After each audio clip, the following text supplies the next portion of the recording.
welcome to NAPOD, where we provide NA speaker meetings and workshops in a podcast.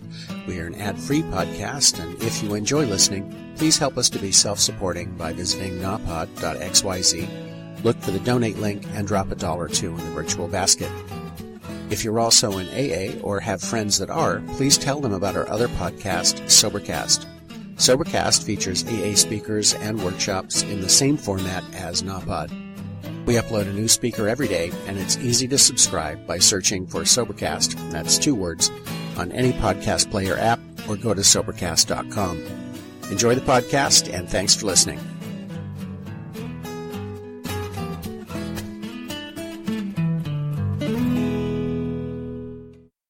My name is Chuck. I'm an addict.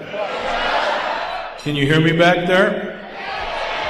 Can you hear me in the overflow room?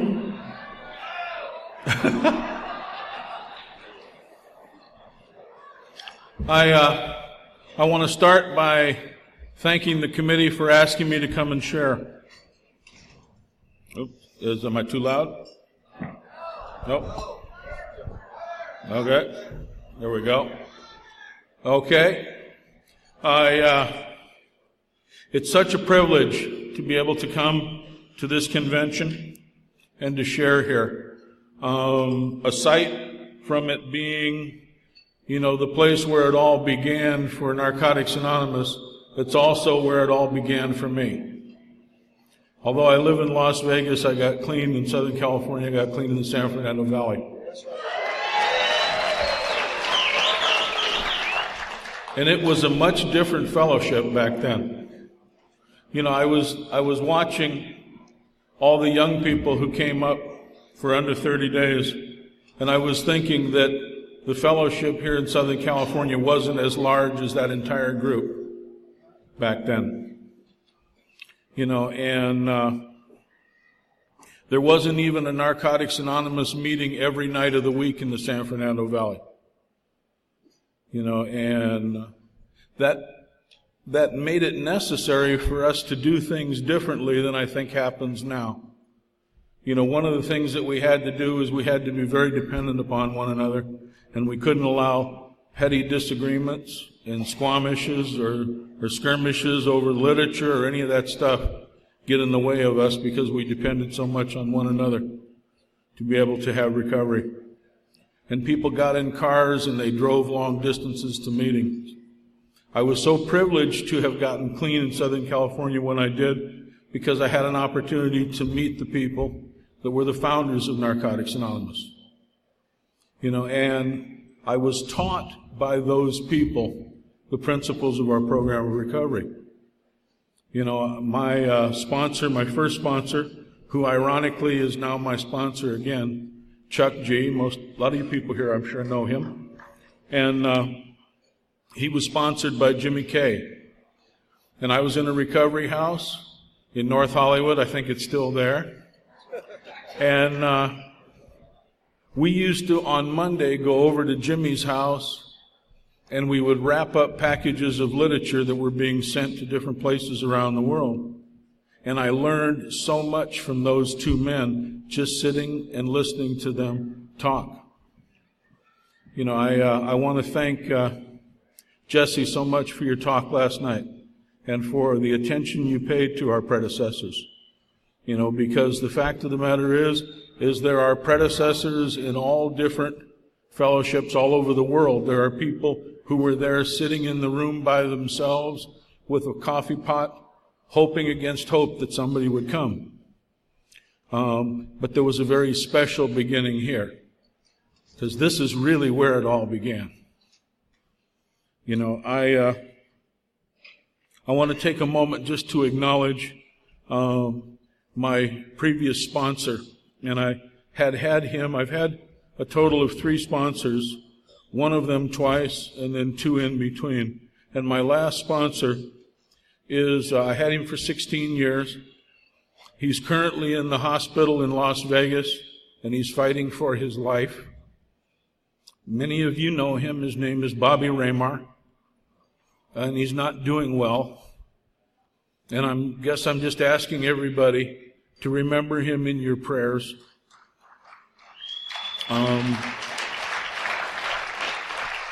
And I'm trusting that you do pray. And I say that because the basic text, and I love our literature. I got here before a lot of it was written, and I remember sitting in the rooms, complaining and being upset about different things and going through all the ups and downs of accepting a lot of the changes that were going on, when I was relatively new in the fellowship. But there's a line in our book, and it's in the 11th step, and I want to draw your attention to it because it's wrong. It's wrong. It says in the book that for those of us who do not pray, meditation is the only way to work this step. You know what? That's a lie. For those of us who do not pray, we better get busy learning how. The step doesn't say sought through meditation. It talks about prayer and meditation. One is talking and the other one is listening. When I got clean, there were a lot of absolutes. And it was, and I don't know why it was the way that it was back then. It seemed as though there was very little patience with people who were new. I don't know if that was a good thing or a bad thing. It just simply was. What I know about that is that around Narcotics Anonymous, you get what you need. And sometimes what we need a lot of hugs and pats on the back and they're theirs. And sometimes what we need is someone's foot right up our ass. And it seems as though the God of my understanding has never missed having exactly what I needed, because I've gotten a plentiful supply of both. I was back from a relapse, and there was an old guy that used to be here. He's passed away many years ago, and he passed away clean. His name was Jack Whaley. And Jack Whaley was a very disagreeable human being. And he particularly loathed newcomers. And he had a particular disposition and a direction against newcomers who were retreads, people who had been here and walked back out. And I remember sitting in what was then, at the time that I went through this recovery house over in North Hollywood, it wasn't as pretty as it is now. And there wasn't any heat in the dining room. And I was there, and I was kicking, and I was feeling real bad. And Jack Whaley was speaking at the podium. And he was thrashing some newcomer over in the corner. And in the middle of his talk, he said, like that worthless piece of flesh back there. And he pointed back towards me. And I'm looking around, and I was surprised. He said, yeah. He says, you're not going to make it anyway. And he says, whatever you do, don't come up and shake my hand, because I don't know when the last time you washed it was. And everybody in the room had a big har, har, har on Chuck. Now, that's been a long time ago. And I know that there were people in the room that night that came up to me and said, oh, there, Chuck. Don't go away. We love you. But I don't remember a single one of their names. And I don't remember their faces, but I remember Jack Whaley. And I remember the message he gave me, which was to, get my shit together. See, that was the problem with me. I didn't take this disease seriously at all. My whole purpose for coming here was to just get a break so I could go back out. Nobody that I ever knew got clean. I didn't know anybody that stayed clean. I didn't know anything about a program of recovery. The steps made no sense to me. At first I thought it was some kind of a church thing. I wasn't really sure. The very first meeting that I went to was a Wednesday night meeting in Van Nuys. It's not there anymore. It was a candlelight meeting, and it was a question and answer meeting. And what you did is you wrote a question on a piece of paper, and you put it in the basket. And then the leader would pull the question out, ask the question, and somebody would answer it. And I remember the question that I put in the basket, because it was the only thing I was interested in. And that was there any cure for this? Because I wanted to get cured so I could get back to the spot when it used to be fun. Because the fact is there was a time when it was fun. You know, there was a time that it was a lot of fun. I wanted to get back to that spot. And whoever answered the question said no, and I got up and left. Now, they might have gone on to say, but recovery is possible and the disease can be arrested or whatever was said, but I didn't stick around for that. And I remember as I was leaving that meeting, you know, that it seemed odd to me that if there was no cure, what were all those people doing there and why were they staying? It made no sense to me. You know, as a result of my disease continuing to progress, I ended up with a court case and a commitment to this recovery house. And I wasn't interested in getting clean. I don't know if there's anybody else out there that wasn't interested in getting clean when they got here, who are still here. And that's the miracle of this thing. It seems to work in spite of the fact that we may not even want it or believe it's possible. The God that works in here is an awesome God. You know, that's what I can tell you. So I'm looking at the 12 steps. They have them up on the wall. And I'm trying to figure out, because I'm trying to figure out how to maneuver in this thing, because my deal was never being a tough guy. You know, there was other speakers have talked, and I just want to thank everybody who has spoken at this convention, because I want to thank you for your authenticity. You know, you've spoken what's really, really happening and what's really going on in your life and what's going on in your heart. I just really appreciate that very much. Who I was is I was a con man, and I connived and I snuck around like a rodent trying to just get enough to get by. That's really who I was.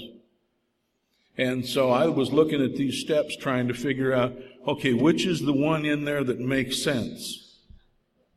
And the only step in there that made any sense to me was the 9th step. And so that was the first step I ever worked. You know, I was in this recovery house, and at that time they didn't have a lot of money and they didn't have staff, and so, you know, clients that were real new also functioned kind of as staff, and we drove people around, and we made phone calls we weren't supposed to make, and we did all kinds of things like that.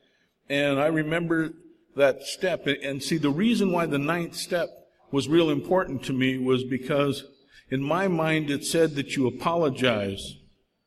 And I had always used apology as a way to position you to get you again. See, I would apologize to you, and you would say, well, that's okay, and you'd become vulnerable, and I'd get you again. So I remembered, and they were talking about how these amends needed to be made to the most important people in the world. Well, I wasn't clean very long, and the most important person in the world at that time wasn't the most important person later on. At that time, it was the dope man. And see, I had helped myself to some of his dope without his permission. And so I called him up on the phone. And I told him, I said, you remember that dope that come up missing? And you know, he remembered it right away. He remembered the dope right away. And I said, well, it was me that got the dope, but you know what? I want to make amends to you, and I want to apologize. And he said, well, let's get together and talk about it.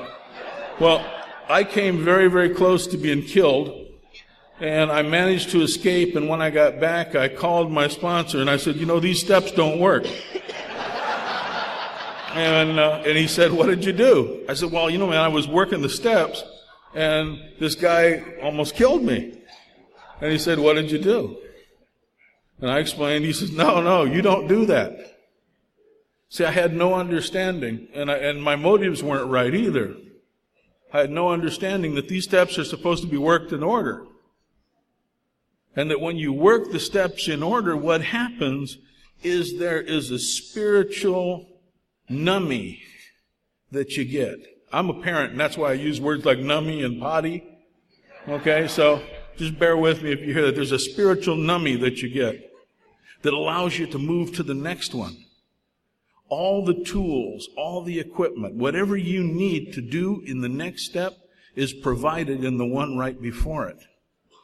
You work each step. You don't have to worry about making amends yet. Deal with the ones in front of it. My sponsor, when he heard about my effort to work the steps, he curbed me very quickly, and he said, what's happening here is you need to get into action right away. You are probably one of the sickest human beings I know, and you can't afford to just kick back. You need to get into action right now. And I said, well, man, I know I got to get powerless over this stuff. I got to get power. And he says, you don't have to get powerless at all. You already are. The whole world knows it but you. This isn't about getting powerless. This is about admitting powerlessness. The game's over. The fight has been lost. You're in the ring. The crowd has gone home. It's over. You lost. And you just don't even know it. No, son, you have a lot of work to do. And so we proceeded on a journey. And I want to tell you a little bit about the journey. The journey has been one that has been full of miracles. And it's also been full of disappointments. Life is a collection of both. And what we bargain for when we come in here is we bargain for life on its own terms. Now, I didn't know that's what I was bargaining for, but that's really what I got, was life on its own terms. And you know what? The life I have today is no different than the life that the people out there who aren't members of this fellowship have. The difference is that I have a whole room full of people who can be part of my pain or my joy. I have a whole room full of people who will walk the pain with me. I am so blessed to be a member of Narcotics Anonymous and to be in recovery. We started on this journey, and I remember particularly when we got to the third step, and he told me, he said, Chuck, this is probably the most important step you will ever work. And he says, are you ready for that? Yeah, I'm ready. I'm ready. And he said, do you understand that everything changes when you work the third step? Yeah. I know. I'm ready. So we got on our knees together and we worked the third step together. And a remarkable thing happened. A couple of remarkable things happened. Up to that time, I will tell you, I had the obsession to use every day. I mean, people would light a cigarette and the smell of the sulfur burning would cause me to start retching. Every day I thought about using. And you didn't have to do anything particularly to bring up the desire to use. It just seemed to happen to me. And I don't know why it happened this way for me, and it didn't happen this way for other people. But what happened for me was about a week or so after having worked the third step with my sponsor, I realized that it had been a week since I had thought about using. And that had never happened to me from the time I started using. The desire to use had been removed, and it was replaced with a little bit of hope. The hope that I had, interestingly enough, was the hope that maybe it would be possible for me like it was possible for you. I went to meetings and I saw your faces there, and for the most part, you all seemed to be real happy about being clean. You had your life problems and stuff was upside down or right side up or whatever it was at the moment, but by and large, you were pretty happy about being clean. And I hadn't known anybody that was happy about being clean. The only people that I knew who ever got clean because they were locked up, and they weren't happy about it.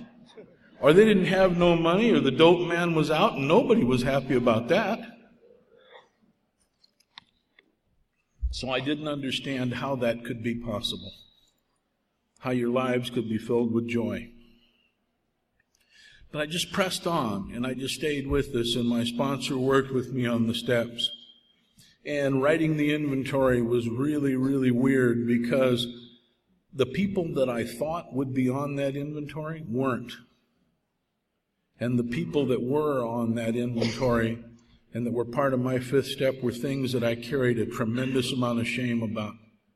And it was about the people that I had caused harm to, in my using. Innocent people, people who loved me and trusted me and had faith in me.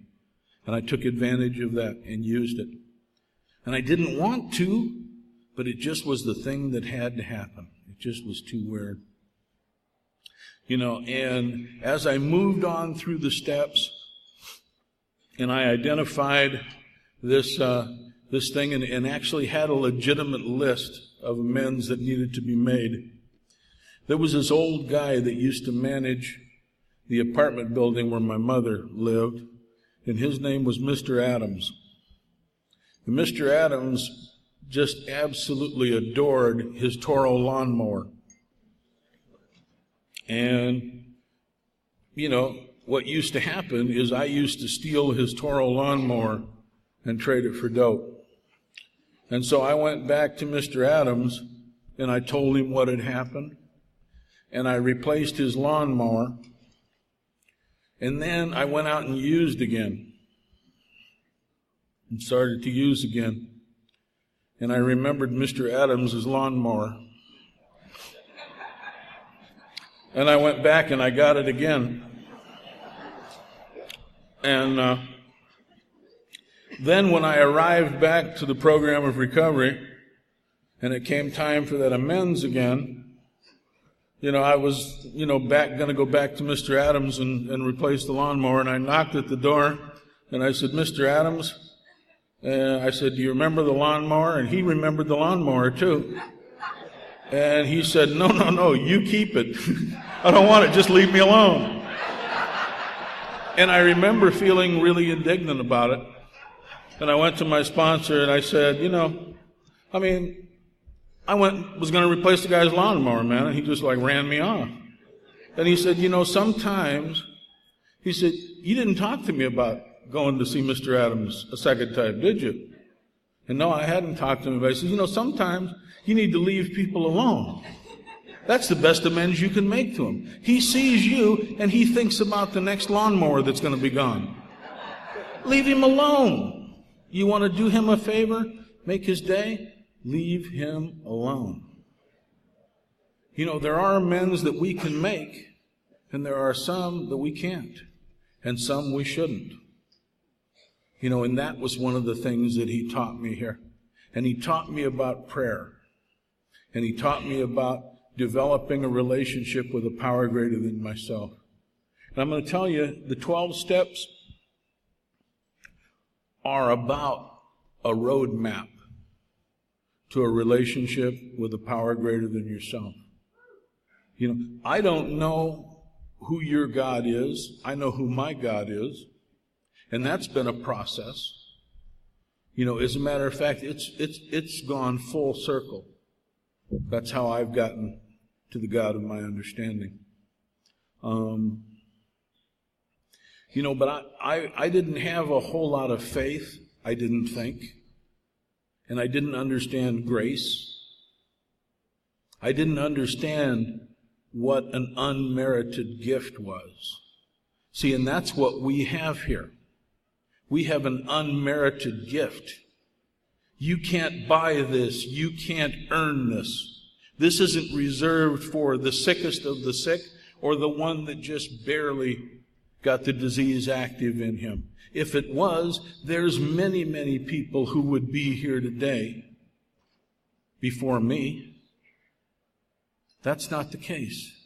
It's an unmerited gift. And I don't know why it was given to me. I know that there has been things that I've had to do to keep it, though. And that's what I want to talk a little bit about too. I saw the people that came up here. You know, in the olden days, if you were new, somebody would tell you to sit down, shut up, and listen. And that wasn't being said to you to hurt your feelings. And I'm not saying that to you now to hurt your feelings. But the fact is when you're very new, you don't have any experience to share. You have no experience to share. You have no strength to share. You have a little bit of hope. You know, I don't think it's an accident that our literature talks about, you know, that we share experience, strength, and hope. You know, the men that shared with me had walked this path. You know, that's the nice thing, right? Yeah, that's the nice thing about Narcotics Anonymous and about the 12 steps. This is not an unproven theoretical model that we're trying. The steps are written past tense. They are written by people who walked the path before us. They are reporting their success. They are telling us, this is what we did. The thing that was the most marvelous thing about Jimmy Kay that I can remember is he was peaceful no matter what was going on. I was astounded by that because I was not peaceful at all. I was tormented and I was full of anxiety and I didn't know what I needed to do next. You know, and he would just say little one-liners. I was so lucky because when I was in this recovery house, the place was a shambles and we had to put a roof on, and Jimmy was a roofer. And I had done some roofing. I know I don't look like I'm a construction guy, but once upon a time, in a life long time ago, you know, I hammered some shingles on some roofs. And I was up on the cry help roof with Jimmy. And we worked very slowly. He was retired and he wasn't into working fast. And we worked slowly, and he told me many things. You know, the addict alone is in bad company. That came right from him. And what a piece of truth that is. The time that I have been in the most danger in my life has been the time when I've been by myself, trying to solve my own problems, trying to be my own higher power.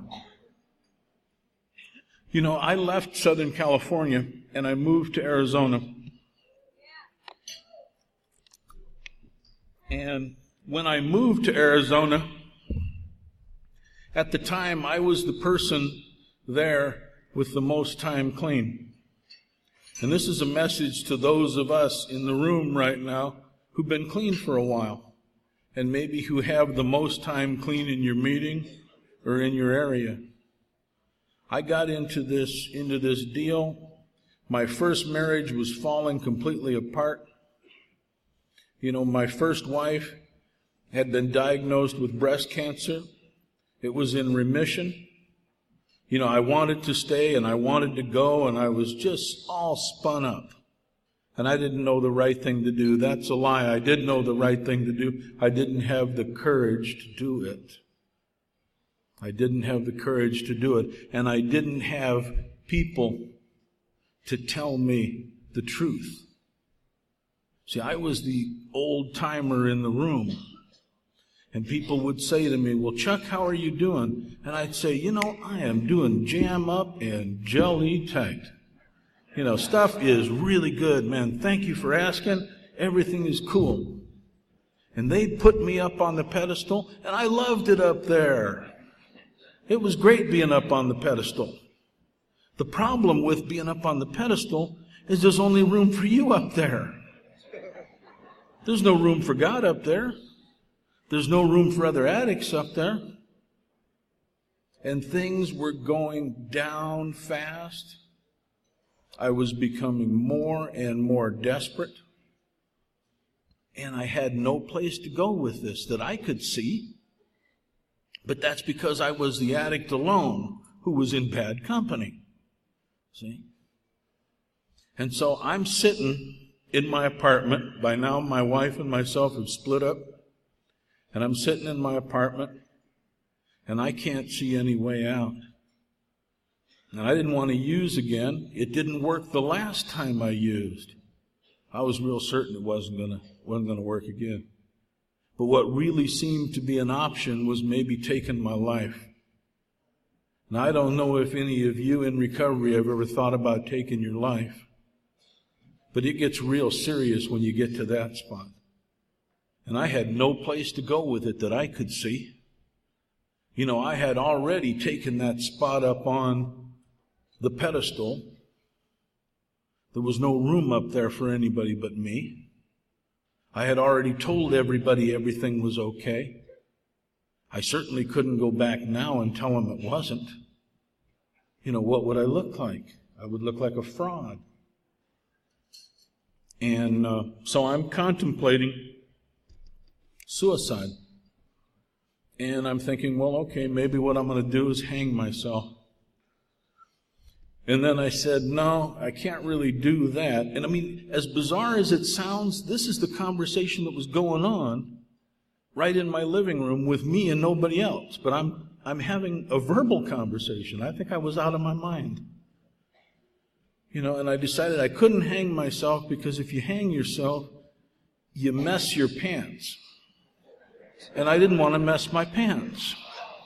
I know, isn't that amazing? I'll mess my pants, and I don't want no one to find me with messy pants. So then I said, well, you know what? Okay. Maybe what I'll do is I'll just take a big overdose of drugs. And then I said, no, you can't do that because then everybody's going to think you got loaded.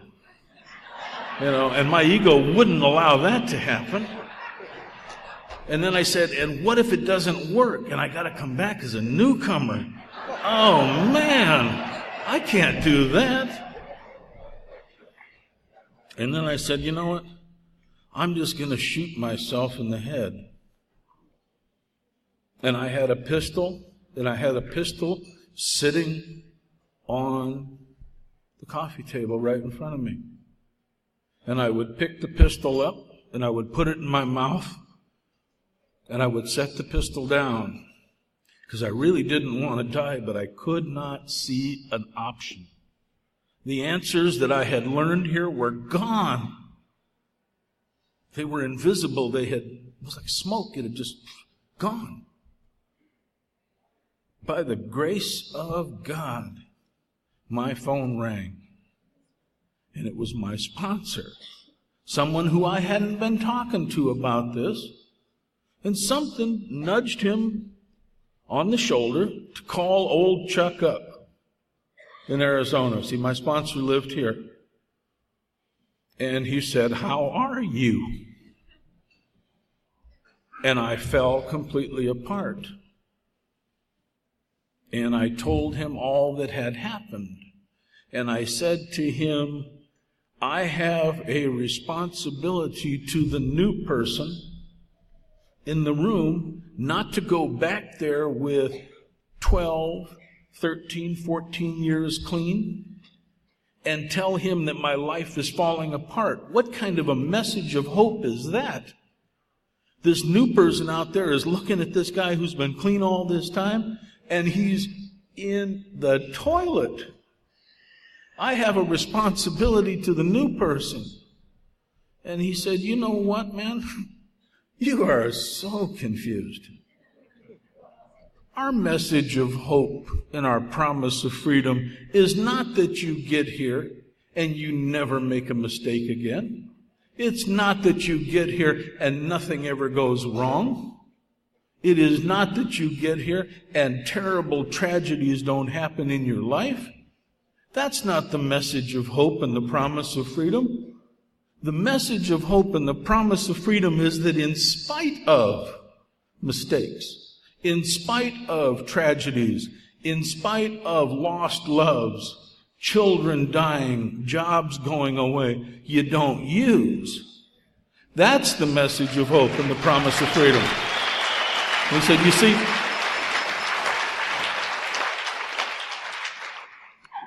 you might have been contemplating suicide, but your head wasn't on your chest. You know, you were walking through this stuff as best you could, and you were clean. Were you doing it right? No. But that's why I'm here now. Because the addict alone is in bad company, but not the addict with somebody who has experience, strength, and hope to share with him. You know, the thing I want to tell the people that are new, people that came up here, you know, there were so many of you, and I was so lucky because I was sitting very close and I could see your faces. You know, some of you are like younger than my children. You had precious, sweet faces. And there's no reason in the world why all of you can't be standing up next year at this convention with a year clean. No reason.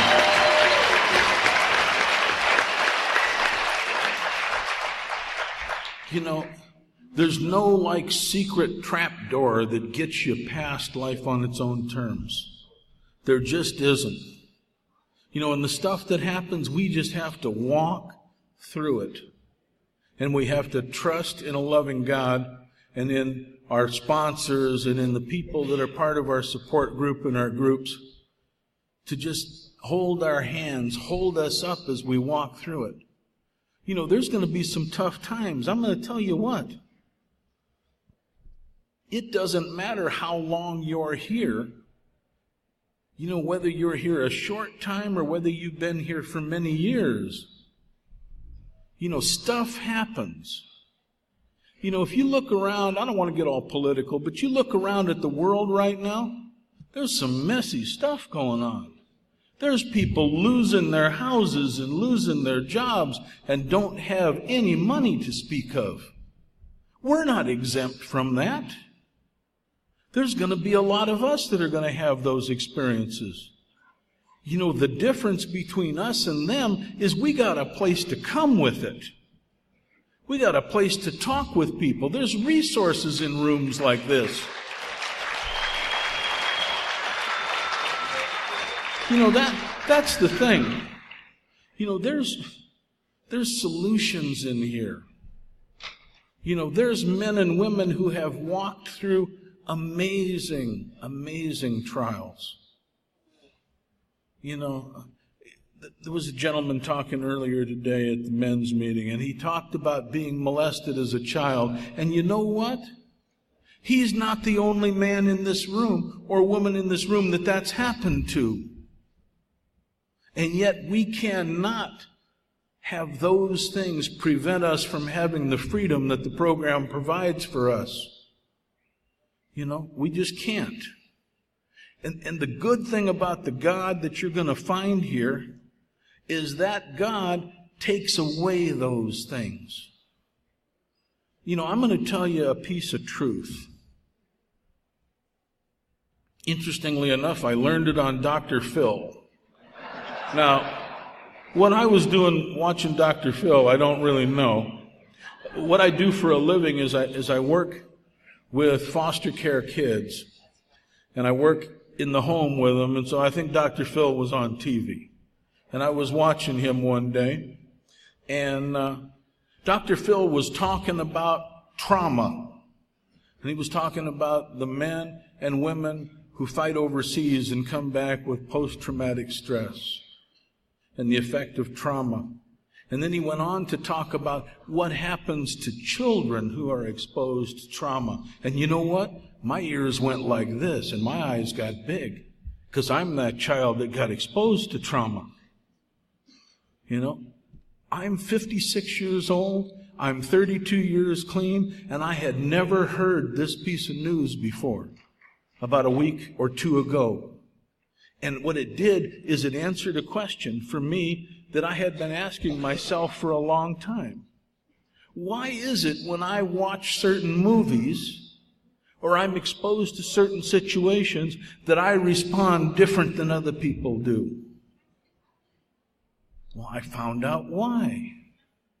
Because when you're a child and you're exposed to trauma, see, I got beat.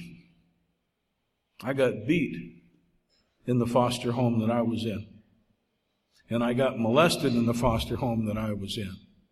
So I got traumatized. I got locked in a little box where they used to put the feed to feed the cattle out in this farm that I was living at, this foster home farm.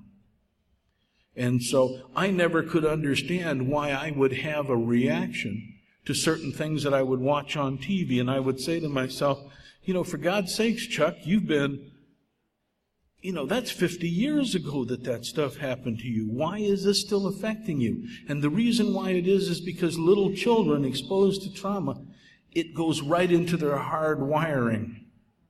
I will probably forever react to movies differently than some people do. The good news is I have that information now, and that answers a question I've had.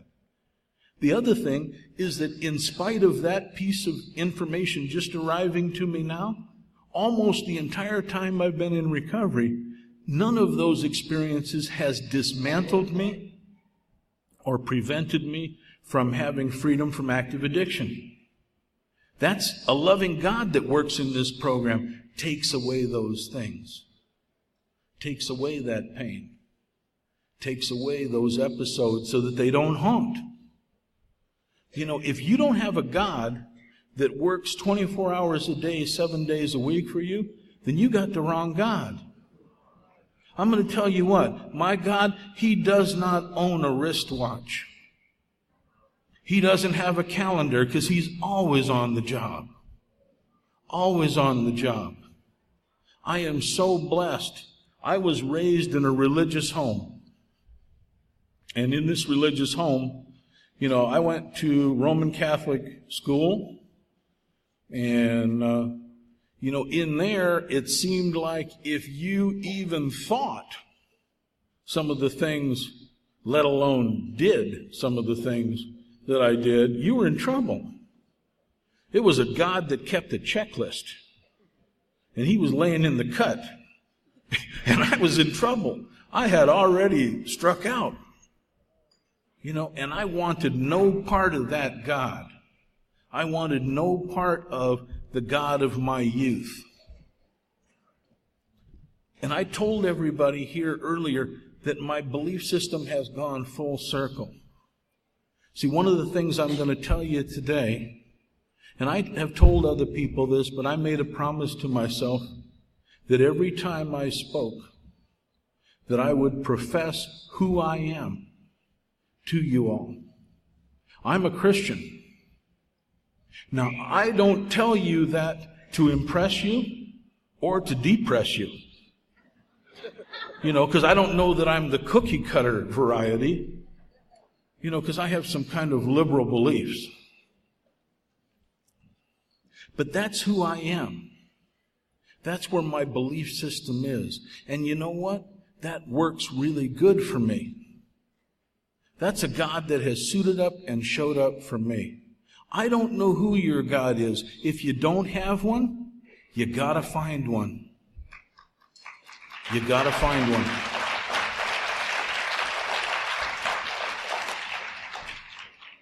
I have met people that said that there is no power greater than themselves.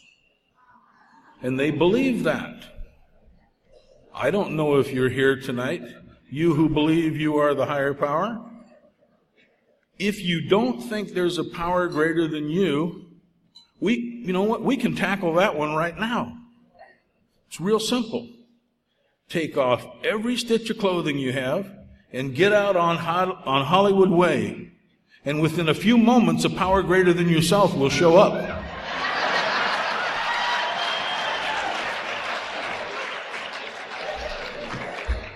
There's many powers greater than us.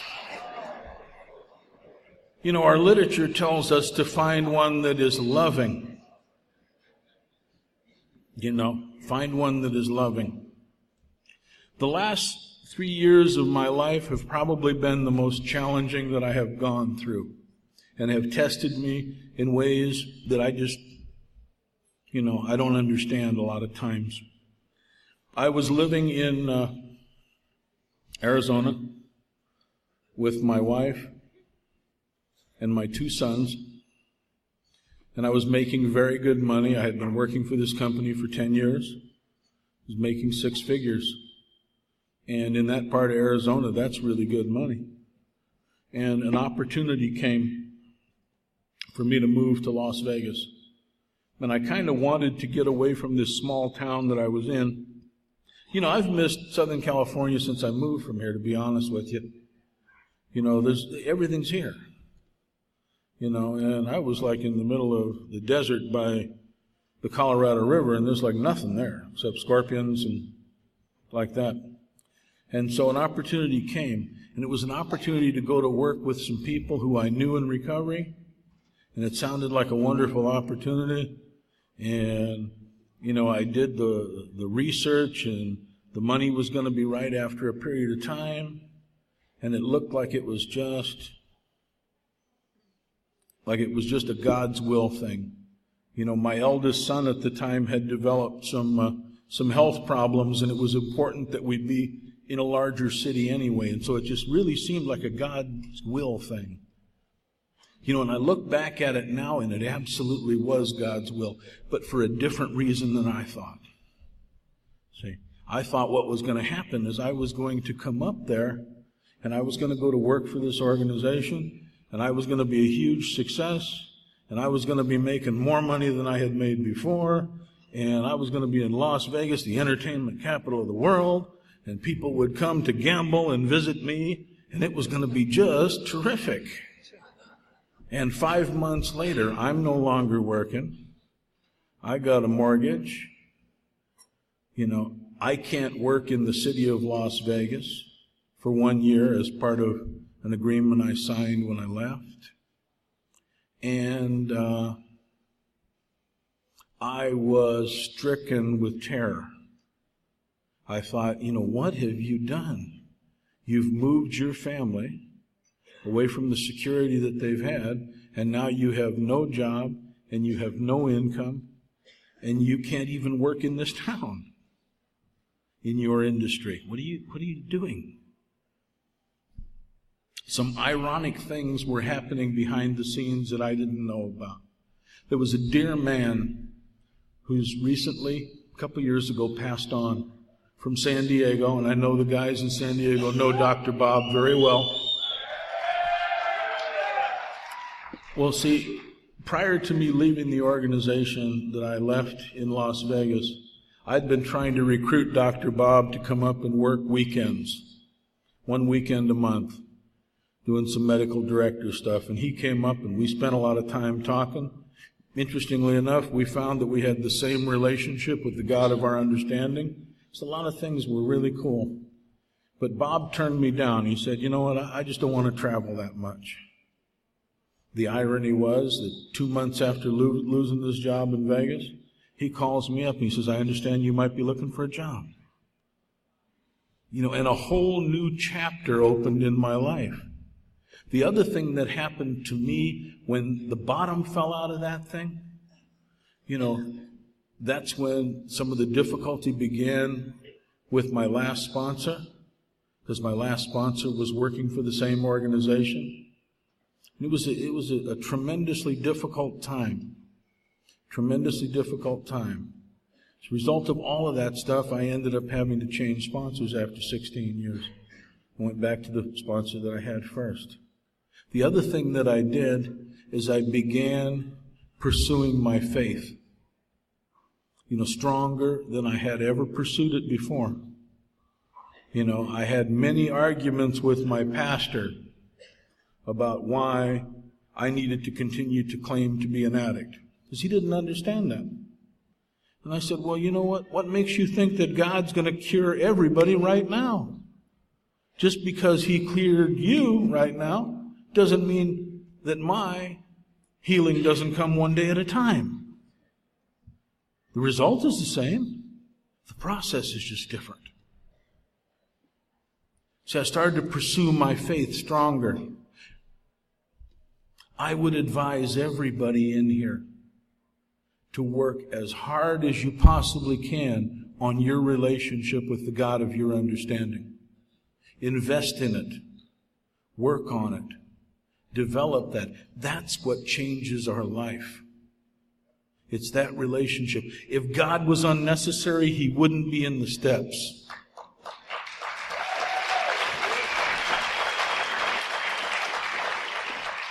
If you're afraid, that's okay. We have to do lots of things around here that we're afraid of. I was afraid of not using again. I was afraid of what was going to happen if I had to hang out with people that didn't get loaded. I didn't know anybody like that. I was afraid. The people that came up here tonight to stand in front of a group that was hollering and hooting, that would have scared me to death. I'm lucky. When I was very new, the rooms were very small. It wasn't as scary. I would have been scared to death to come up here. We're going to be challenged to do all kinds of things that scare us. You know? I began pursuing my faith, and some remarkable things have happened. I am not making anywhere near the amount of money I was making in Arizona. I'm not making anywhere near the amount of money that I think I need. But somehow or another, everything I need is getting met. That's my God at work. I don't know about your God. That's my God at work. I've been given the opportunity to be a chaplain in the hospital and work in the trauma unit when people come in. You know what? It's an interesting thing. When you're near death, you want to talk about God. You know, even the atheist, when he falls from a bridge, hollers, "Oh God." You know, what's that about? I think we are wired to have a relationship with God. I think the hole that's in our gut is shaped exactly like God, and nothing else will fill it. I don't care how much money you have, how much property you have. It doesn't fill it. As a matter of fact, anything that isn't shaped like God is sucked right through it. And that's why there's an insatiable appetite to stuff more and more and more in it. Whoever your God is, that's the shape. Develop that relationship. As I said, I'm a hospital chaplain now. And I go when people are near death, and sometimes when family members have had to unplug people. I didn't understand why this would be relevant. My mother was on a life support system, and I participated in a decision to have that system turned off. Like I said earlier, experience, strength, and hope. I've got experience to share. I don't think things happen to us by accident. I see about 5 or 6 pebbles that make up the mosaic of my life. And I react to the 5 pebbles I see. And I freak out, or I get overjoyed, or I get happy, or I get sad. My God is so big that He sees the whole mosaic. And that's why I needed to go to Las Vegas, so that I would become dependent on a power greater than myself again. That I would learn to have trust in that power. That I would learn to have faith that everything was going to be okay. I don't know how my bills are getting paid, because according to my books, I don't have enough money. But every month they're getting paid. There's little small miracles that have occurred. People who I lent money to 10 years ago, all of a sudden from out of the blue, call me to pay the money back. I forgot about it. God didn't. God don't need no money. He knows. He just directs what I need back to me. What's happened in this period of time is my faith has grown strong. I understand what grace is. Grace is an unmerited gift. And that's what recovery is. You can't earn this gift. You can't do anything to deserve it more. Our God is so awesome that He presents this gift to us. And He didn't give it to the doctors, and He didn't give it to the lawyers, and He didn't give it to the Indian chiefs. He gave it to the addict to give to another addict.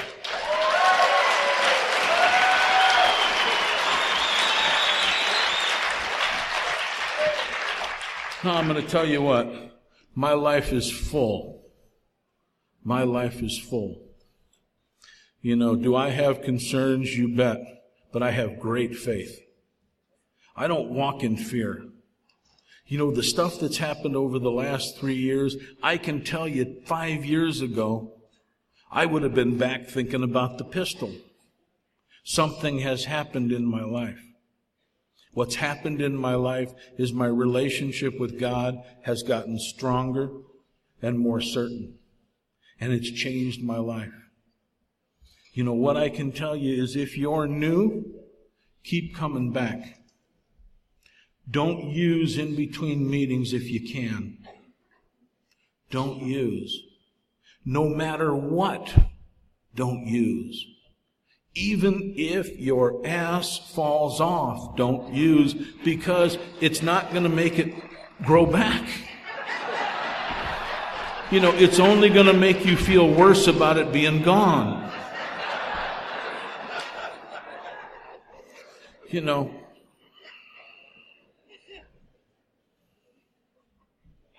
for the people that came up here tonight and got their book, read the book.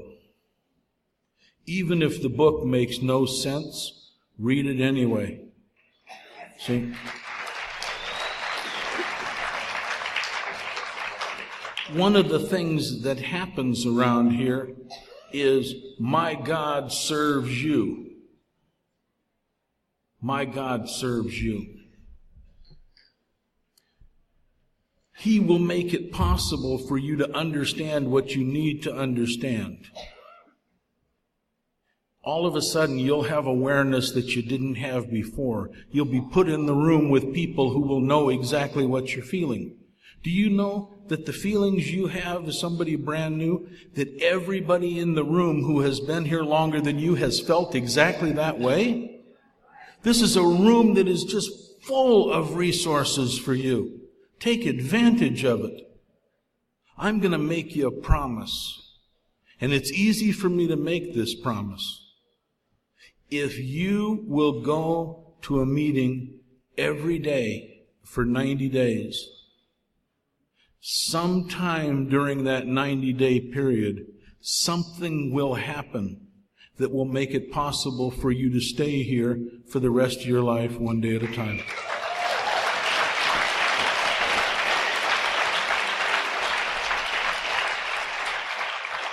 Your life will be transformed. You will make money and you will lose money. You will have relationships and you will lose them. You will get in fights and you will make up. You will have jobs and you will blow them. And you will get other ones. You know, life will happen. I'm telling you something. 90 days is not a long period of time. No matter who you are and no matter how you might feel about yourself, you might feel like you have made the mistake of mistakes, a mistake that has no reconciliation possible for you. You may think there's no possible way for you to get clean and stay clean. I'm telling you, 90 days is a short period of time. Make that investment. For God's sakes, no matter who you are or what you've done, you've got to be worth at least 90 days.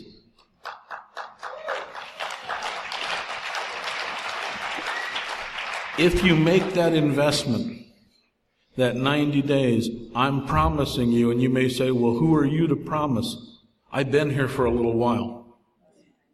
I've been here for a little while, and I know truth. And here's truth. You stay here for 90 days.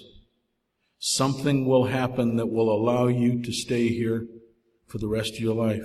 And your life will be transformed beyond your belief. the list that I made for myself when I got here, I thought it was a pretty ambitious list. I wanted to have maybe an apartment, that didn't have any cockroaches in it. I thought maybe I could have maybe like a used car. When I'm telling you this is really what was on the paper. Maybe I can have like a used car. Never occurred to me that I might have a new car. Maybe I can have a used car. Maybe I can have like an old lady who won't be everybody else's old lady when I'm not around. These were very, very, very simple. These were very, very simple wishes. Thought that maybe these things would be possible for me. I can tell you in short order, my list and what was then reality was many, many times that. And that was just the material stuff. Having my faith renewed, having my family restored, having all of these things occur was more than I could have ever imagined. I just want to leave you with this thought. If you're here and you're thinking that maybe this isn't the spot for you, just keep coming back and don't give up 5 minutes before the miracle happens. Thank you.